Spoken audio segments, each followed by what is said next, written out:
Hello, everyone. It's a big pleasure to introduce this webinar, Reinvigorating Antitrust, Citizens, Not Just Consumers. I am Tommaso Valletti. I am the director of the RPN, Research Policy Network on Competition Policy of CEPR. My role is just to fill the first minute or two as people join online, because I know there are many people which are joining right now. The RPN on competition policy is probably the leading platforms today for the critical discussion of competition policy. It's a network of academics and policymakers. We have really two-way conversations on a very important topic.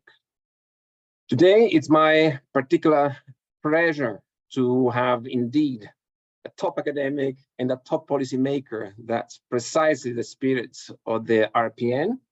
We have Daron Acemoglu. Everybody knows him, is one of the greatest economists of our time. I would say he's a polymath, given the breadth and the depth also of his interest.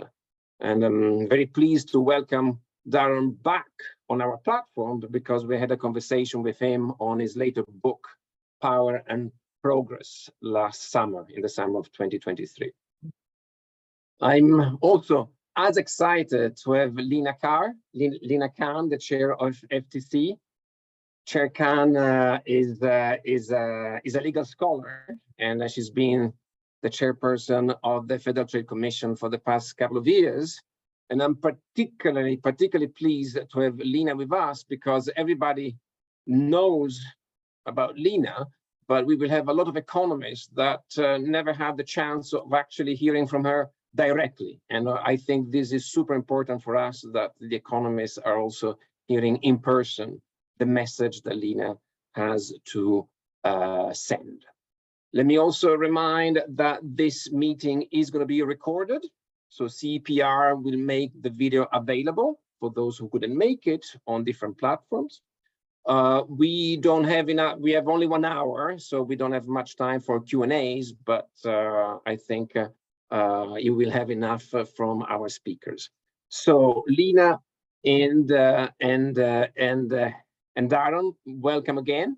The conversation will be moderated by the one and only one, Cristina Caffarra, who needs no introduction. She's the queen of antitrust. So the floor is now to you, Cristina, and I'm very much looking forward to this conversation. Thank you so much, Tommaso. A great introduction to this event. Welcome, everyone. I want to state also on my part what an incredible privilege and pleasure it is to host this conversation, which I see pretty much as a historic event between two superstars, between two rock stars who really need no introduction. Lina, as Tommaso just said, is the chair of the FTC since 2021, and she has major cases, policy initiatives under her belt, even in that short period of time, complaints against big tech, multiple merger challenges, mergers also abandoned, but also a lot of focus on pharma, healthcare, with major results, groceries, hospitals, private equity, rental markets, labor, right to repair, data protection, AI, and more. This list is incredible in such a short period of time. Now, Daron Acemoglu, as Tommaso says, is of course a superstar amongst economists. He's a celebrated academic, very hugely respected in the profession because of the depth and the breadth of his work. He does serious theory, which matters for serious economists, but he's also an economic historian, hugely productive. He's written multiple bestsellers, including indeed Power and Progress that we discussed here at CEPR last July. Now, there is not a more exciting time to be involved in talking about antitrust and regulation, and it keeps coming, right? In the last 5 days, we had the DOJ complaint against Apple coming from the US. Just this morning, Commissioner Vestager announced a number of non-compliance decisions or investigations against a number of big tech companies. But it's not just big tech. The whole notion of anti-monopoly is also catching here now.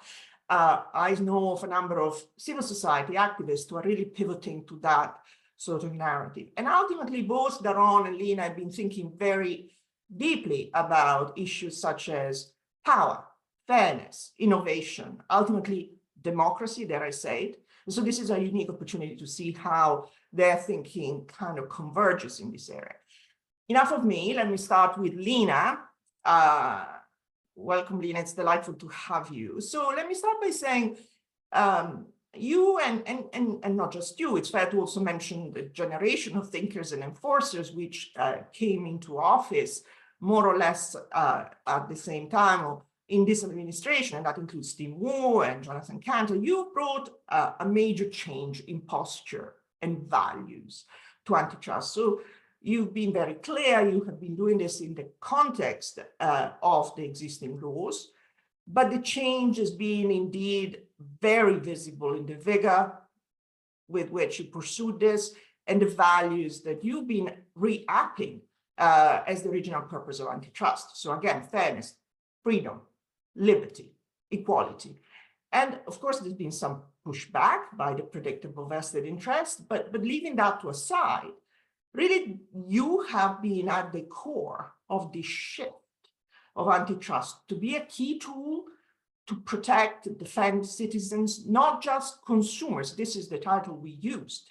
We used to talk about consumers, we're now talking about citizens, workers, small business, farmers. Protect them against the impact of corporate power. Now, what I want to give you the opportunity to discuss is really your vision as to why power, corporate power, is the right lens for antitrust. How does it translate into policymaking, decisions on enforcement?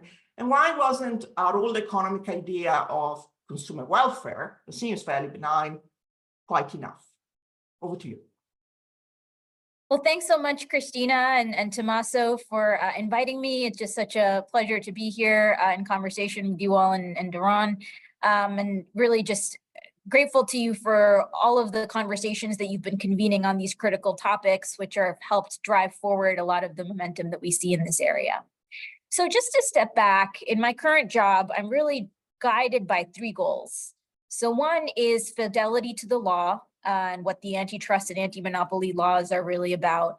Second is fidelity to the realities of how markets and our economy actually function. And third is really fidelity to the public that we serve. And so I'll just go through these one by one and just share a little bit more. So first, on fidelity to the law. I mean, in the United States, the antitrust and anti-monopoly tradition have been founded on the idea that concentrations of economic power threaten liberty and democracy, much akin to how we recognize that concentrations of political power threaten these values. And so we have the Constitution as a document that sets out checks and balances in our sphere of political governance to guard against that political concentration of power. And the antitrust and anti-monopoly laws were viewed as a complement to set out analogous principles in our commercial sphere. And at its root, there's a real deep insight here, which is that freedom, real freedom, requires freedom from state and private coercion. So if somebody's living in a democracy in name, but in their day-to-day lives and their day-to-day economic relations and transactions, they're being pushed around, they're being bullied, they're being coerced, they're being dictated to, that's not real liberty, right? And so if we're really going to be serious about achieving these values for our citizens, we need to guard against, yes, concentrations of political power, but also against concentrations of economic power. And so that's the backdrop of against which the antitrust laws are, were created and are enforced. At the FTC, we've kind of gone back to the text of the laws to say, what do these laws really lay out for us? The FTC, for example, also enforces a prohibition against unfair methods of competition.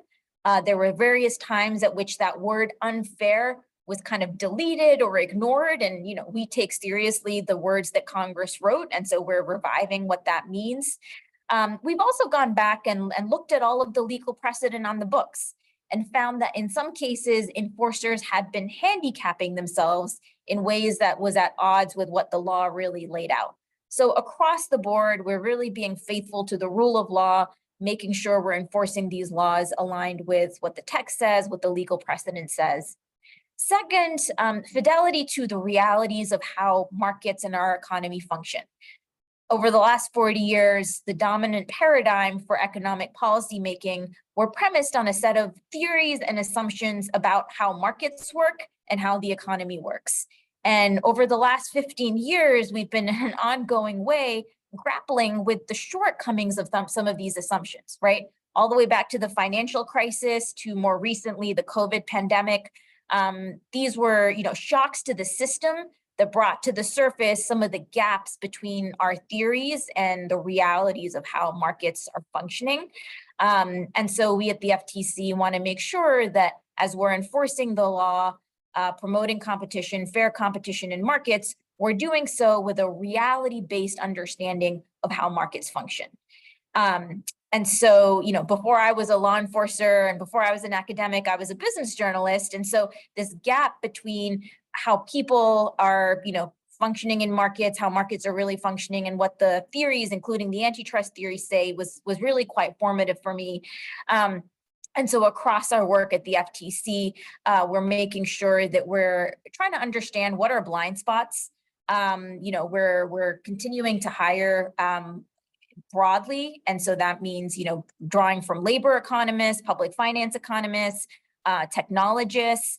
As I see it, a lot of the momentum over the last decade was in fact driven by a broader subset of disciplines and subfields interrogating questions of market power and monopoly power, right? And so when you had the labor economists, the macroeconomists start to look at these questions, it just provided a different vantage point. And so we want to make sure we're also scrutinizing our own blind spots, learning from these other tools, other methodologies, be it economists, be it technologists, really building interdisciplinary teams, really breaking down silos to make sure we're looking at problems with the benefits of a whole set of tools and sophisticated methodologies. And lastly, I'll say, fidelity to the public that we serve. And so that means really going out across the country, hearing directly from the citizens that we serve, understanding what are the biggest pain points in their day-to-day lives, how are they experiencing various markets? And so this means listening sessions, this means public dockets. We've heard from thousands of people across the country, quite literally. We got several thousand responses after we laid out the proposed merger guidelines. We got over 22,000 comments in response to our non-compete rule. I just learned we got over 60,000 comments in response to our junk fees rule. So this is a broader citizenry that has been activated, that is engaging with the FTC. And that's really a great boost to our work. And this kind of message, the notion that you are making this accessible and that you are ultimately listening is I think, a message that is landing. So antitrust, by experience, is something which has been traditionally between regulators and corporates, but the notion of inclusiveness and thinking of citizens in this way is I think what is inspiring a lot of people, and I think it's the core of your message. I want to move to Daron. Daron, really, the broader question for you, and the one that I know you're prepared to answer, is how do we economists ultimately fit with this agenda? How do we help this agenda? And in particular, I wanted to move to one of the points that you have been certainly making lately, powerfully in your book and in public discussion, the point about fairness. I want to connect that with the dynamics of power and technological progress, because you write much on this. And one of the key messages that comes across from your book is this notion that technological progress, that naively may be thought as something that will kind of lift all boats and will benefit society in a sort of a general way, is actually not such. It doesn't really benefit everybody in a fair way, including workers and citizens, because there are no mechanisms unless we deliberately create tools and regulations to increase fairness and to improve distribution from technological progress. So this is to say that antitrust and what Lina is doing at the FTC is one such super powerful potential tools, right? Because an antitrust regulator has the power to reallocate the ownership of assets in principle, or to decide on allocation of assets. So this, how do you think about this whole connection between technology, progress, power, and ultimately the role of regulators like Lina? Well, thank you, Cristina, and it's a great pleasure to be here because I think this is a very, very important conversation, and partly because I think the agenda that Lina and others represent is so important, and for economists to be part of this conversation is also so important. And thank you, Lina, for giving such a clear articulation of that agenda. And I think the issue of fairness, I'll come back to that more later, but I want to first talk about power, because, you know, in some sense, this is really the crux of the matter. Abba Lerner wrote in 1972, economics gained the title of the Queen of Social Sciences by choosing solved political problems as its domain. So essentially by ignoring issues of politics and power. But actually it's worse than that. I would say much of economics has focused on problems that are not politically solved, such as antitrust, and pretending that they are. And still much of the theory of regulation or theory of public finance doesn't take these issues of power into account. And the main message of the book, Power and Progress, that you so nicely posted before, Cristina, and mentioned, is that when it comes to one of the most consequential decisions that a market economy makes about technology and the direction of technology, power is also critical. The direction of technology is something very difficult to get our heads around because market incentives are very, very complicated when it comes to that. Is it going to be nuclear power generators or nuclear weapons? Is it going to be tools for protecting citizens and their privacy, or is it going to be tools for surveillance? Is it going to be tools that rob people of agency or actually boost that agency? The signals that the market process sends for this direction of technology are very weak. And I think even if you're a full-throated believer in the efficiency of markets in regular domains, I think it would take a much, much bigger leap to say that this direction is going to be completely, seamlessly selected in an efficient manner by the market. And in fact, technology is not just a major engine of economic growth, productivity growth, it's also critically related to distribution and fairness. And you know, many people have recognized this, but one of the most beautiful articulations of it comes from H.G. Wells in 1890 in his Time Machine, where he says that, you know, people used to think that, you know, technology and science are about the dominion of humans over nature, but it's really about the dominions of humans over other fellow humans. So we cannot lose sight of this. In fact, we can go even much further. You know, famously, the biologist Theodosius Dobzhansky said, nothing in biology makes sense except in light of evolution. You could say that not much in social science makes sense except in light of power struggles. And I don't mean like power struggles in Marxist terms. I don't mean, you know, one class versus another. It's much more one group versus another, one company versus another, Elon Musk versus Sam Altman versus Mark Zuckerberg. You know, we're dealing with hugely powerful individuals, and those power struggles are central. So when we think about the organization of the economy, when we're dealing with big corporations, should the only agenda that we focus on be whether it increases prices by 3% or reduces prices by 3%? What about implications for democracy? What about implications for misinformation, how we function as citizens? So I love the title that you chose. I had nothing to do with the choice of that title, but citizens instead of consumers. I think if you take this agenda of power in social science, it's inevitable that you want to think about citizens, not consumers. So this is something exactly like Lina said, people used to understand. I think Jeffersonian wing of the founders of the Constitution were very much about this. I think Brandeis was very much about this, but the consumer welfare standards ignored this. And I would say it's even more important when we put technology into the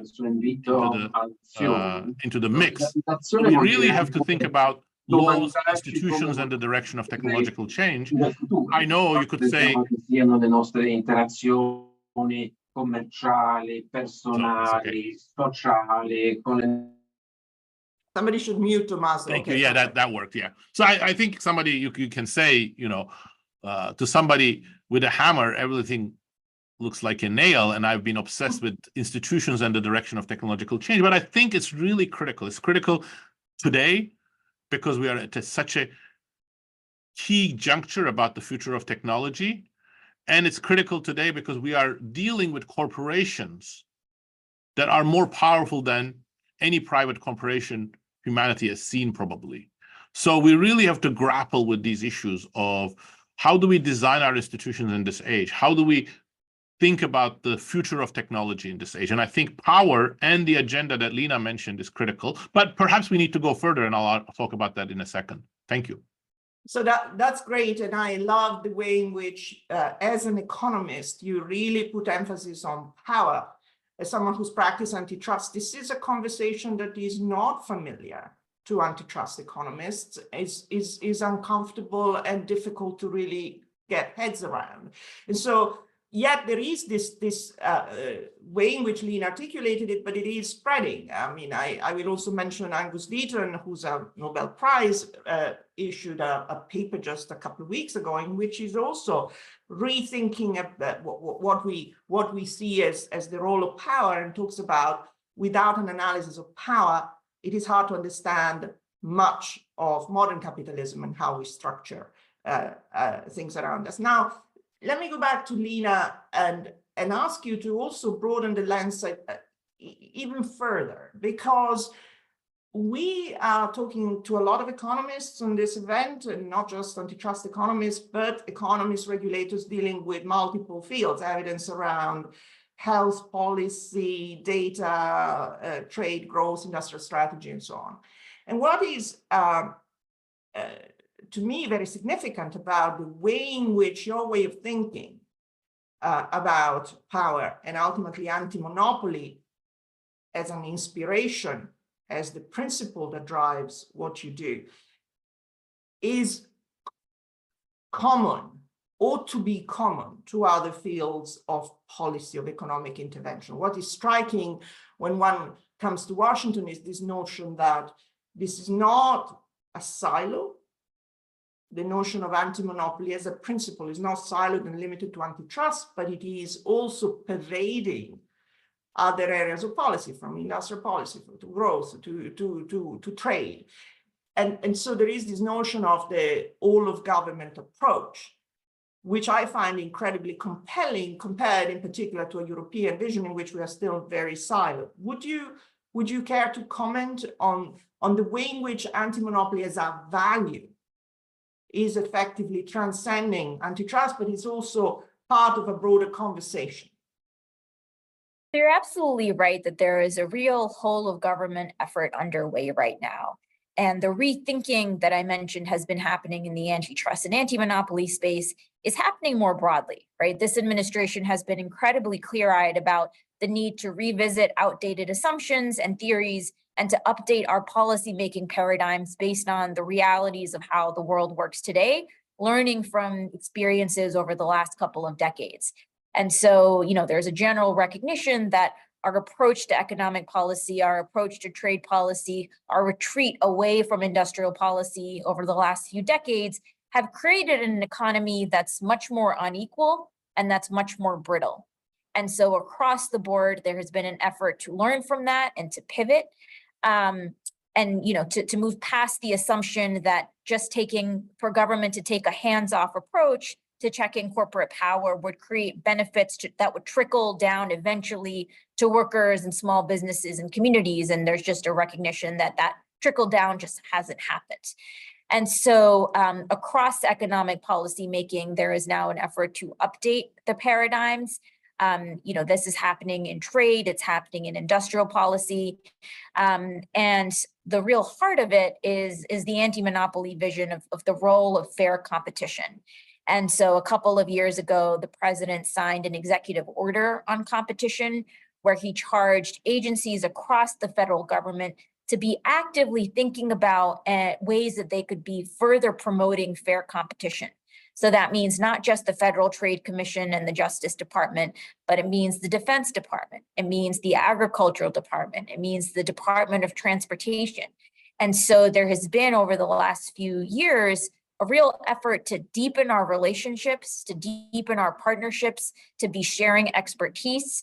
For the FTC in a very concrete way, this meant that when we were reviewing a merger in the defense industrial base, we worked very closely with our partners at the Department of Defense, where leaders over the last few years have become much more vocal of how consolidation in defense threatens not just, competition values, but national security, right? And resiliency in a more core way. We've also been in close touch with the Agricultural Department as they've been recognizing how concentrated power at the level of meat packers and chicken processors creates huge asymmetries of power with farmers and ranchers that can then be abused. And so they've been looking to introduce rules of fair dealing, and we've been sharing our experience with them. And so there's just a lot of back and forth.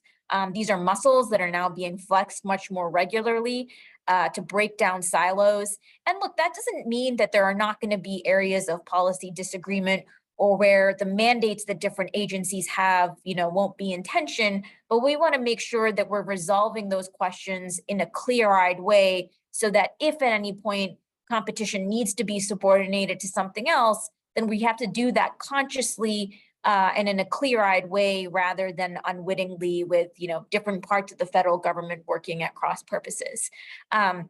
We've been very focused over the last few months in particular around AI and how we need to make sure that government agencies are rowing in the same direction. And at the FTC in particular, we've been quite vocal about the need to call out the risks of the national champion model, right? I think we've seen various technological inflection points. Firms come out and say, the best way for the US to stay ahead is for us to protect our domestic monopolies. And so given the experience we've seen as a competition enforcer about the risks and hazards of that national champion approach, we've been wanting to make sure that we are clearly communicating that to other parts of the federal government, especially when we hear various alarmist claims about the ways that open source and more open systems could come at the expense of safety or security or privacy. We want to make sure that those debates and discussions are happening in a rigorous way, in a fact-based way, and that we can bring our competition experience, our privacy experience, our data security experience to bear on that. And so, I think the muscles that we've been building across agencies these last few years are now going to have real opportunity to continue engaging as this debate around AI and the future of policymaking in this area continues. So we'll go back to AI towards the end, but I've also heard you recently speak, indeed, in line with what you just said at the Carnegie Center about the perils of national champions. You use Boeing as an example there. I also think that one message I like very much, and I heard you again in Tim Wu at a recent event on remedies, talk about the way in which antitrust can be industrial policy. For example, when you think about intervention to restructure certain firms, so the examples that are often given, AT&T, IBM. So I like that narrative very much. Do you care to say a couple of words more on it? I think we see right now in a very clear way how competition policy is going to have to be a key complement to actually achieve certain industrial policy goals. So just to take a couple of examples, right now there's been a lot of government investment and support for small and medium-sized farming operations, a recognition that we need more competition in the agricultural space, that this is good for consumers, but it's also good ultimately for our supply chains and resiliency. And so as that investment is being done to these small and medium-sized business operations, in order for that vision to succeed, for these operations to actually become viable competitive players, you need to make sure that the existing monopolists are not able to use their muscle to squeeze out these firms, right? And so you need robust antitrust and competition policy to actually allow this vision of the market to take root and survive. I think similarly, as you're seeing investment right now in electric vehicle transportation, there are going to be a lot of key questions around, are these going to be markets that are open, that are interoperable, as we're handing out, a lot of grants and subsidies? Are there going to be strings attached that put these trajectories on a more open and competitive path rather than a more closed and monopolistic path? And so, if the industrial policy vision is one of government as a more active participant in market making and market shaping, we need to make sure that our values and our vision around competition policy are wholly a part of that decision-making, rather than us unwittingly creating and propping up monopolies as we're, putting out a lot of subsidies and grants and investments. So that's one key part of the connection there. As you noted, these moments of, major antitrust lawsuits that then result in major remedies can be critical inflection points for an entire industry. The Bell Labs example, when Bell Labs had to open up its patent vault effectively, that spurred decades of innovation. And so as we see some of the existing antitrust lawsuits pan out and result in remedies, that will potentially be one opportunity as well. Perfect. And I think this is a perfect point for Daron to really comment. So shaping markets.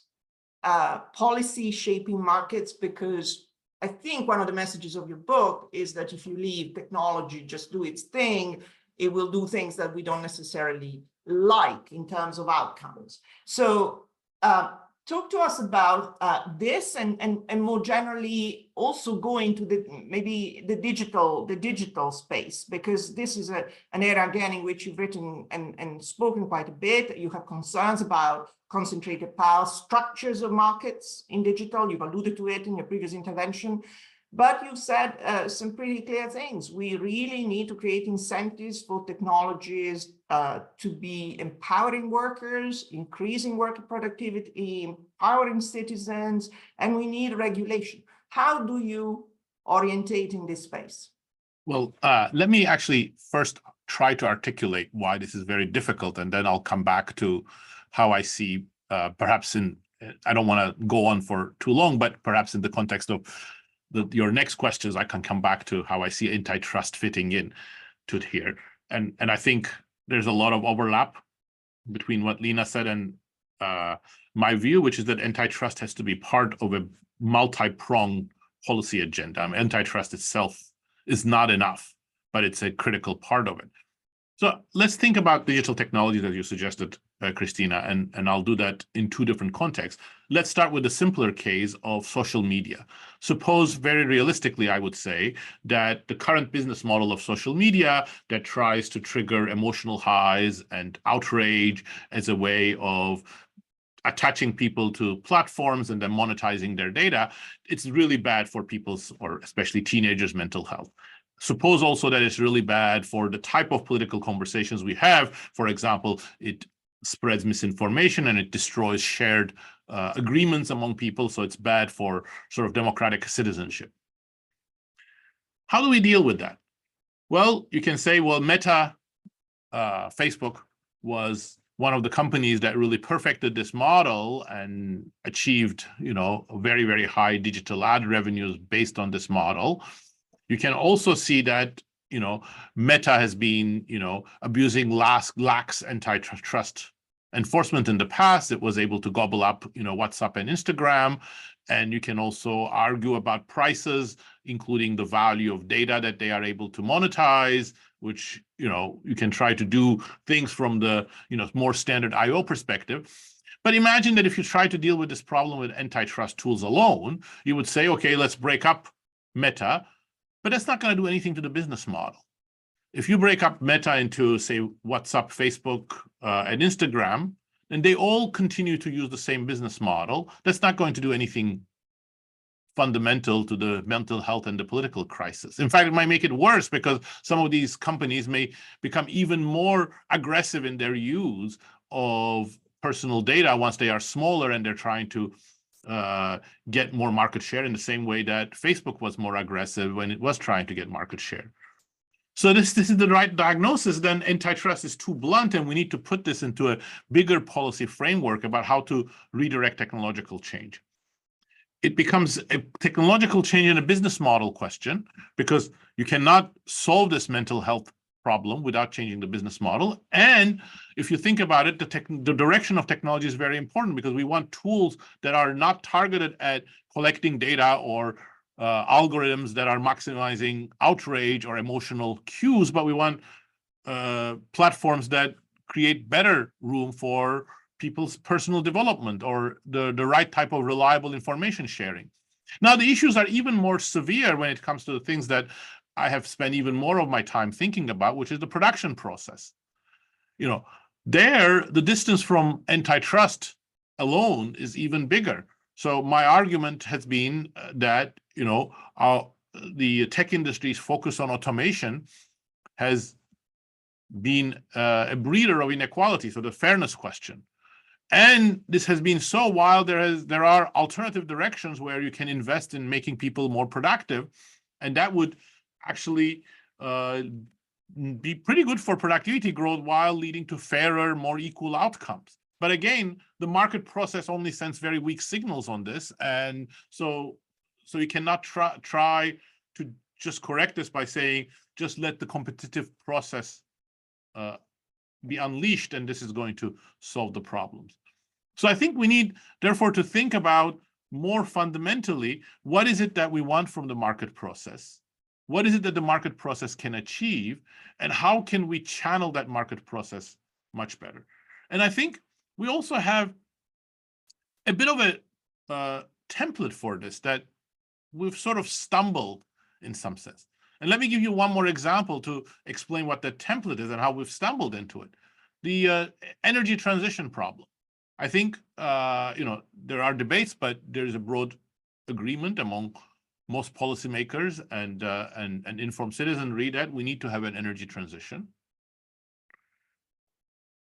But very clearly, this is a technology problem. You do need antitrust because you have big oil and big coal that are often going to be a barrier to this. You need carbon taxes, but carbon taxes are not going to be enough by themselves. You need much more than that. You need regulations, as they have been a really key part of redirecting technological change, for example, in the electric vehicle sector. And you need direct subsidies so that you change the direction of technology, because I think there is no hope of an energy transition unless you generate much more innovation in renewables and other non-fossil fuel sources of energy. So just relying on antitrust isn't enough. Just relying on carbon taxes isn't enough. Just relying on regulations isn't enough. Just relying on subsidies would be very inefficient as well, innovation subsidies. So you need sort of a multi-pronged approach. So that requires an intellectual innovation. It requires new institutions, but it requires a completely new set of conversations as well. So this is very much aligned with what Lina is talking about when she talks about all of government, which is really thinking in a joined up way about tools that are complementary. I've heard you talk about the direction of innovation before, and I want to return to that. You've been saying, this is a follow-up question to you, and then I'll go back to Lina. You've been talking about how really the major concern you have associated with these greatly concentrated structures is that the direction of innovation is set by these giants, that everything had to look like an app, which is monetized in one of three ways, in the same way as AI now is going into this direction, unless we just do something about it. And you talk about the need for policy innovation, really. The need for intellectual innovation. You've just sort of said how that is the problem. But given we are talking to a broad audience of economists, what could this policy engineering, this intellectual innovation look like? Where would we be expected to come from? And what could be the role of an enforcer and a policymaker in coalescing this need for policy innovation? Well, there are so many issues you're touching on, Cristina. I mean, I would love to have another hour to talk about them. But I think we cannot understand the direction of technology without the agendas of powerful people. Again, that's something about power and something that's missing from the economic analysis in every part of economics. But you cannot understand why there is so much emphasis on automation unless you recognize that much of the tech sector, which has become very, very concentrated, is looking at the world from a particular set of blinders, like, you know, get humans out of the way, automate. It's okay to collect their people's data because we're going to use that data for their good. So it's a very sort of top-down vision. And without that vision, you cannot understand where technology is going, and you cannot understand what our missed opportunities are. So that's why you have to put into the mix, perhaps, you know, what Simon and I called visions, but more straightforwardly, one might even call it ideology. So that's another dimension of power, but economic policy has to grapple with that. How do we do that? Well, we can talk about specific policy levers. I have some things to say about that, but let me talk about the big intellectual innovation. I think the big intellectual innovation here, which is, you know, I think is not, you know, completely new because we have it in many parts of economics in bits and pieces, but is to recognize that the market process is key for innovation. Government bureaucrats, however talented, are not going to be the innovators. You need the market for innovation. But the market's direction of innovation is not going to be by itself efficient or fair. So you need that innovation process to be embedded in a regulatory framework that's holistic, that takes this effects coming from power, from ideology, from market incentives, from the power of excessively large players into account. So we need to have a democratic debate for light touch regulation so that democratic priorities of the direction of innovation gets transmitted to the market. So in the case of AI, I think it's very simple. We have to start from, I would say, from the following realization, that it is both technically feasible and socially desirable to have a much more pro-human direction of AI, meaning a direction of AI that actually empowers workers, empowers citizens, increases human agency. That's a technical discussion, which often doesn't get had because the technical discussion of AI is monopolized by a few people who say, you know, you don't understand AI if you're not in Silicon Valley. And then it's a general democratic discussion that is socially desirable. It's better than automate. It's better than just endlessly collect data and manipulate people. It's better than, you know, sideline humans. And once we do that, that's the big intellectual innovation. We want the market, but we want to push the market in this pro-human direction. And then we can talk about how we achieve that. It's got a political dimension. It's got an antitrust dimension. It's got many other dimensions that we need to talk about, and we can come back to those. Lina, I mean, again, this is very, very wide-ranging, but I very much hear Daron talk about the need for policy innovation and the need for thinking in a creative way beyond the bag of tools that we've inherited from the past. I know you're actively involved in that intellectual, engaging discussion at the agency. How do you react to this? How do you see the role that you and the agency can play in somehow convening this intellectual development that is necessary? We can't just carry on doing the things we've done in the past. You are not, but I'm saying the discussion is really salient now. Yeah, I mean, I think there were a lot to chew on and what Daron just laid out. I mean, a couple of things that really jumped out from the perspective of the FTC is it's absolutely true that there is no inevitable trajectory of innovation, right? Or no inevitable trajectory of how these tools and technologies are going to evolve. And I think across DC, there is a realization that the posture that government generally had with the onset of Web 2.0, where the idea was the best thing for government to do is to sit back and get out of the way. The view that these markets were going to be so fast moving, so dynamic, that if there ever were to be any market power or monopoly power, we would expect it to be instantly disciplined by entry and these, super speed moving markets. I think there was, a real recognition 20 years later that a lot of these assumptions were unfounded. We now have, across the board major lawsuits that are trying to now, after the fact, kind of, fix for some of those missed opportunities. And so across the board, there is a realization that we can't allow that same trajectory to evolve this time around. The government needs to be much more vigilant.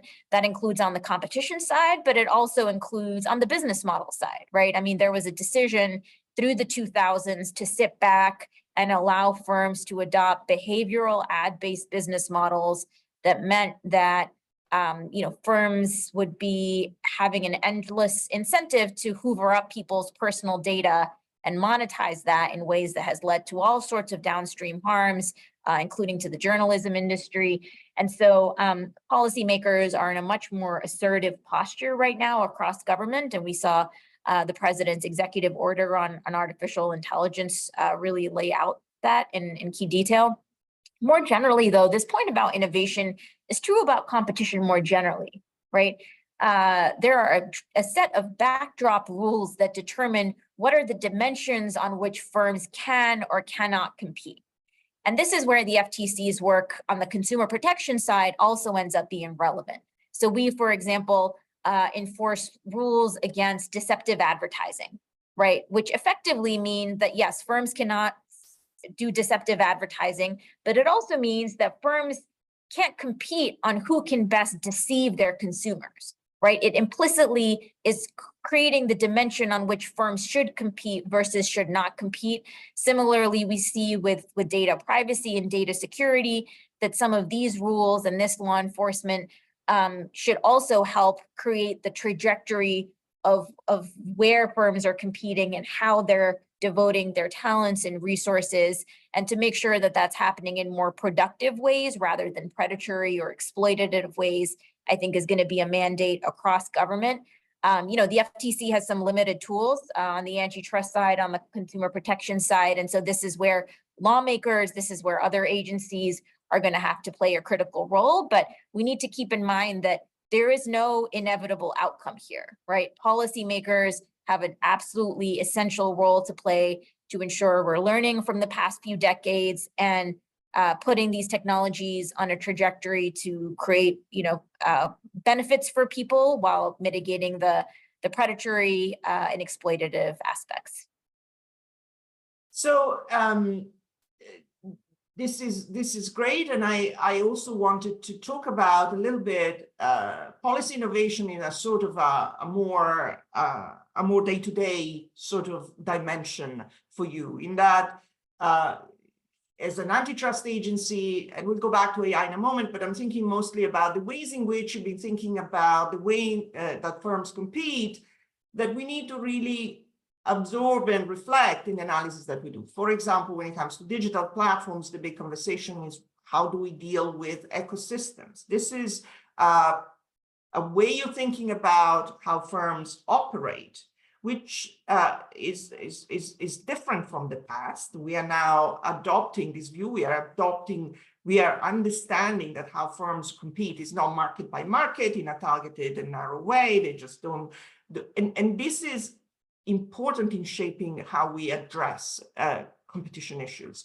The FTC has been pursuing cases in which at the core there is a notion of concerns around ecosystems and the way in which they protect themselves. Do you want to expand about that and how you think of it? I mean, I think the core insight here is that we can't just approach these tech platforms in a siloed way. We really need to step back, understand what is the business model, what are the business strategies, how are these business models driving incentives, and how do we view any particular acquisition or any particular business practice in the context of that broader playbook. And so, we've been doing that at the FTC across our work. I think a couple of areas that are really interesting where I think we do still need to see some of those leaps. And I think ecosystem is and the work around thinking through the prism of ecosystem is doing this. In the industrial era, we saw that there were diseconomies of scale that hit at a certain stage when you had these sprawling conglomerates, right? And that's when you saw then the divestitures, the spin-offs, the breakups, sometimes instituted by the companies themselves. I think there is an open question around at what stage, if at all, does that diseconomies of scale hit in digital markets, right? In terms of just the self-reinforcing advantages of data, the self-reinforcing advantages of network effects. And so I think there's just a broader prism that we need to keep in mind as these firms are expanding into all of these adjacent markets and sometimes using those adjacent markets to reinforce their primary moats.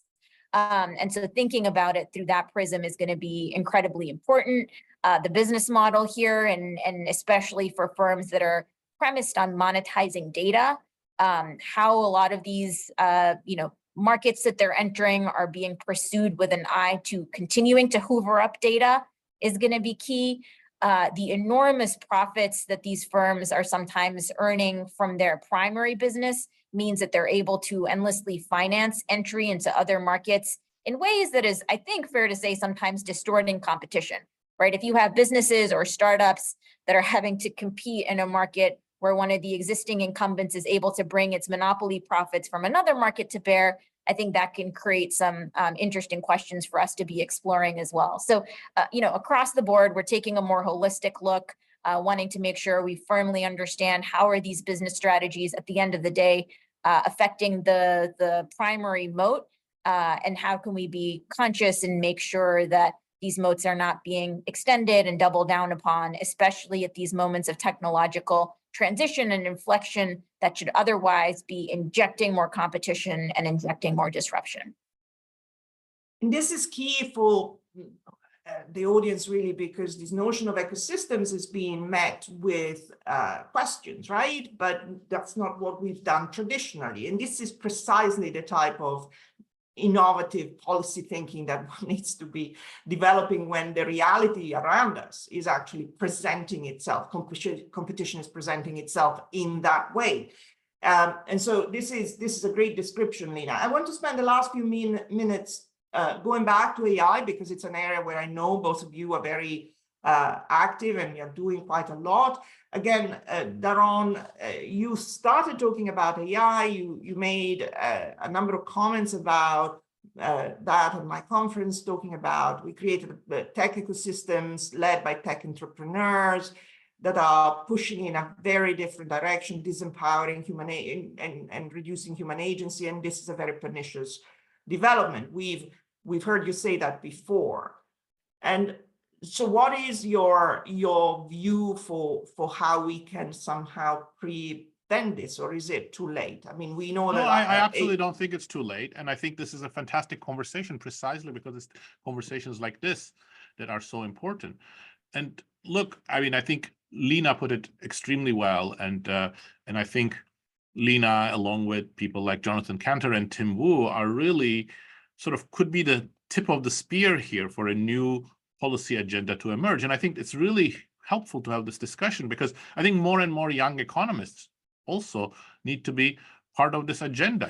You mentioned ecosystem. I completely think that's very, very important. And, that's not something that we are thinking about systematically in economics, either in theoretical or empirical research.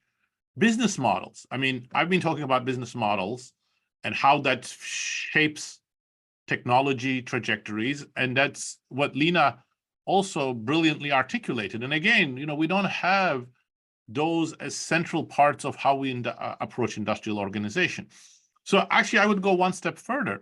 I would say that to me, antitrust is important, not because we need to reduce prices by another 5%. If that's all that antitrust was about, I wouldn't care about it. Antitrust is important because it has the power to disrupt ecosystems that are pushing us in the wrong direction. It has the power to change business models from pernicious ones to more beneficial ones. And in the case of AI, we need innovations in the direction of technology. So that's where antitrust is very important, because as long as a few companies that have already their business models set and they dominate their ecosystem rule supreme, that's not going to happen. But that also immediately highlights that you need complementary policies. For example, Lina also extremely clearly articulated what's wrong with the digital ad-fueled business model. So then we have great obvious tools to deal with that. We can have digital ad taxes. We can actually tax revenues made from digital ads, like an excise tax, so that creates room for alternative business models based on subscriptions, based on voluntary contributions, such as Wikipedia or other models that could emerge. We have tax policy distortions that have taken shape over the last 40 years, where we are massively subsidizing automation and computerization, and we're taxing human labor. We are heading towards, an AI economy where data is going to be the lifeblood of it. But do we have a way to fairly and efficiently compensate people who create high quality data? No. We have created an ecosystem again where data is up for grabs, taken for free, which then means that nobody has incentives to create high quality data. So we need sort of an infrastructure for creating data markets. And that's a very different problem, because it's obviously not going to be one where data is like cups of coffee, where I have my own cup of coffee. Data is shared, data is social. My data is about your information. So we need some sort of new architecture where you have collective ownership of data. And then I think in all of this, the institutional dimension is key. For example, when it comes to production technologies, how can you have the right direction for production technologies unless labor has a voice? So, people who are affected by these technologies, you cannot sideline them. And you need, of course, just like the discussion of energy, we need direct subsidies to more beneficial, socially beneficial directions once we identify them and we agree on what they are. So that, again, more on the democratic discussion of the direction of technology. But I'm really, really heightened by, really encouraged by this conversation, because I think one of the most important agencies in the United States is really thinking about these problems. And I think it can really be the trigger for the rest of the government to take these issues much more seriously. This is great. And Lina, you have we are coming towards the end. You have the last few minutes. You can take it every way you like. I know that on AI, you've been pioneering a careful look at what's going on in this industry. You're concerned about grandfathering of market power by the usual suspects, but I think that you can take it wherever you like. Please go ahead. Well, look, this has just been such a rich discussion, and I know there are a lot of economists on the call. I think the economics research that we've seen over the last decade has truly helped propel a lot of these discussions forward. But I think we need continued engagement more precisely with a lot of the questions that have been teed up here, really grappling with the core of what is the reality of how market power, monopoly power is being exercised? What are the different ways that nodes of dependencies can be exploited when you have some of these firms that are sprawling across so many different markets? On the AI front, at the FTC, we're really focused on layer by layer, what are the key bottlenecks and choke points that are emerging? What is the reason that we're seeing those bottlenecks? Is it, supply constraints? Is it network externalities that are going to risk grandfathering in some of the existing monopoly power? We're also thinking hard about what is the right liability regime here. And so is this going to be a regime where we're going to be stuck playing whack-a-mole with all the fly-by-night fraudsters and scammers? Or is there a way to align capability and resources and knowledge with liability? So it's actually the actors that have the information and power and resources to stop the mess on the front end, to prevent it, as opposed to letting all of these tools out in the wild and then it being under-resourced civil society, under-resourced agencies, under-resourced academics that are less doing the cleanup. I think this is a really key question in terms of aligning liability with ability and responsibility and resources. And then lastly, we're continuing to think about business models and remedies. If large language models are going to be another engine that's going to incentivize the endless hoovering up of personal data, what does that mean for people's privacy? What does that mean for people's data security? And how can we be thinking about these issues on the front end as some of these tools and technologies are more nascent, rather than a decade from now being left doing the cleanup?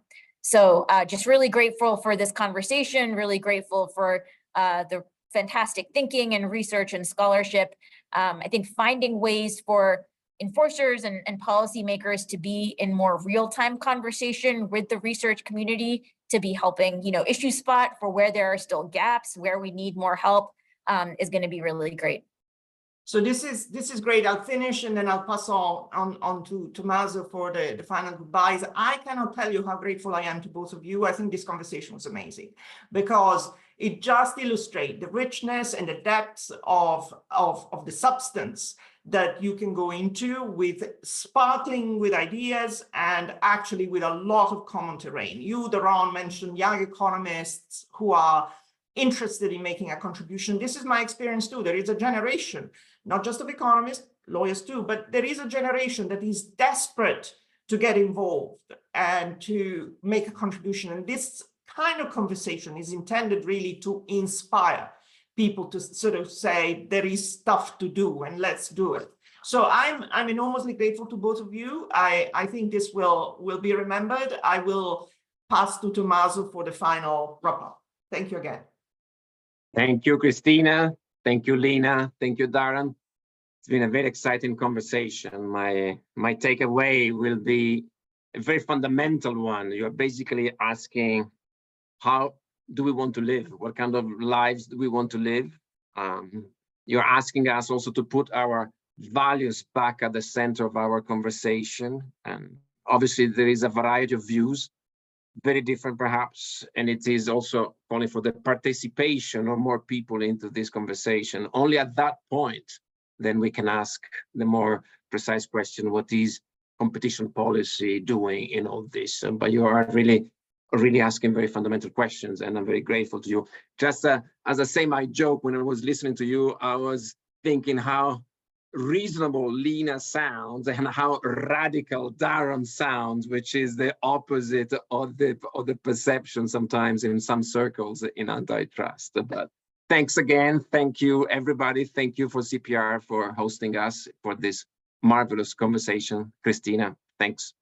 Thank you, everyone. Thank Bye-bye. you. This was fantastic. Thanks, Lina. Thank Thanks, you. Cristina. Thanks, Tommaso.